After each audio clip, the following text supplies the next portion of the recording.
আসসালামু আলাইকুম। প্রিয় দেশবাসী, দেশের সর্বস্তরের জনগণের কাছে অথবা বাংলাদেশের সরকারে যারা নীতি নির্ধারক আছেন, আপনাদের কাছে আমার একটা আবদার। কারণ বাংলাদেশের ভূমি মন্ত্রণালয়, ভূমি সংক্রান্ত যে অফিসগুলো আছে, আমাদের ময়মনসিংহ শহরে যে অফিসটা আছে, এই অফিসটাতে একটা সীমাহীন দুর্নীতি হয়। যে দুর্নীতির চিত্র আপনাদের সামনে তুলে ধরতে পারবো। যে জিনিসটা আমার সাথে হয়েছে, আমি একজন সৌদি প্রবাসী। কারণ কিছুদিন আগে একটা আমার টিন সার্টিফিকেটের দরকার ছিল, আমার ভোটার আইডি কার্ড নাই। প্রায় অনেক দিন ধরে আমি সৌদি আরবে থাকি, হয়তো যে সময় ভোটার আইডি কার্ড দেশে হয় সে সময় আমি দেশে যেতে পারি না। হয়তো যাওয়ার পরে অনেক তাদের কাগজপত্রের ঘেরা করলে আমার ভোটার আইডি কার্ডটা হচ্ছে না। আমি পাসপোর্ট দিয়ে আমার কার্যক্রমগুলো আমি চালিয়ে যাই। অনেক সময় অনেক জমি রাখার অনেক ব্যাপার স্যাপার থাকে। তো কিছুদিন আগে আমার সাথে একটা ঘটনা ঘটছে, সেই ঘটনাটাই আপনার সাথে তুলে ধরার জন্য ভিডিওটা আমার। আয়কর বিভাগ, যে আয়কর অফিস আছে, টিন সার্টিফিকেট আমার একটা দরকার ছিল এবং আয়কর রিটার্নের একটা সার্টিফিকেট আমার দরকার ছিল, জিরো ট্যাক্সের। আমি যখন তাদের অফিসে দৌড়াদৌড়ি করতেছি টিন সার্টিফিকেট করার জন্য, তারা বলতেছে না পাসপোর্ট দিয়ে হবে না, ভোটার আইডি কার্ড দিয়ে হতে হবে।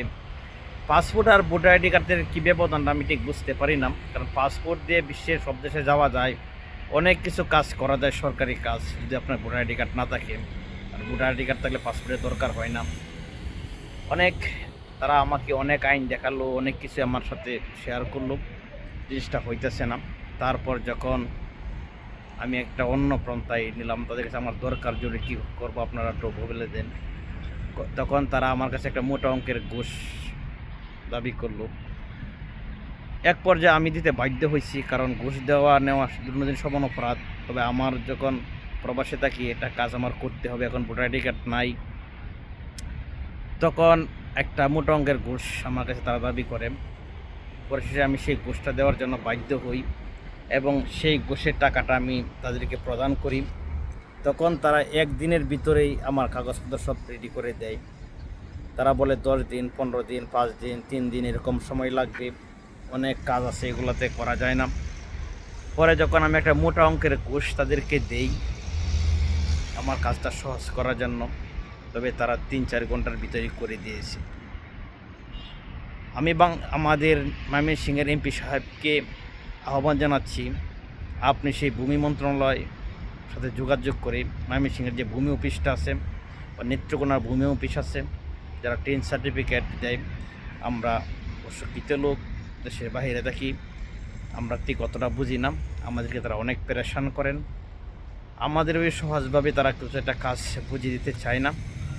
আমার অনেক টাকার বিনিময়ে পরিশেষে আমি টিন সার্টিফিকেটটা পেয়েছি। তাদের ছবি, তাদের ভিডিও সব কিছু আমার কাছে আছে। আমি ইচ্ছা করলেই ফেসবুকে দিতে পারি, তবে দিব না।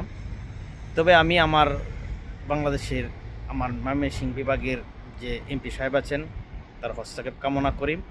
আর ভিডিওটা যারা দেখবেন প্লিজ একটু শেয়ার করে দেবেন, যেন আমাদের সেই এমপি সাহেবের চোখের ডগায় আমার ভিডিওটা পড়ে। প্লিজ আপনারা একটু সেই অফিস আদালতে একটু তদারকি করবেন, যেন সাধারণ মানুষকে হয়রানির শিকার না হতে হয়। ধন্যবাদ সবাইকে, প্লিজ ভিডিওটা শেয়ার করে দেবেন।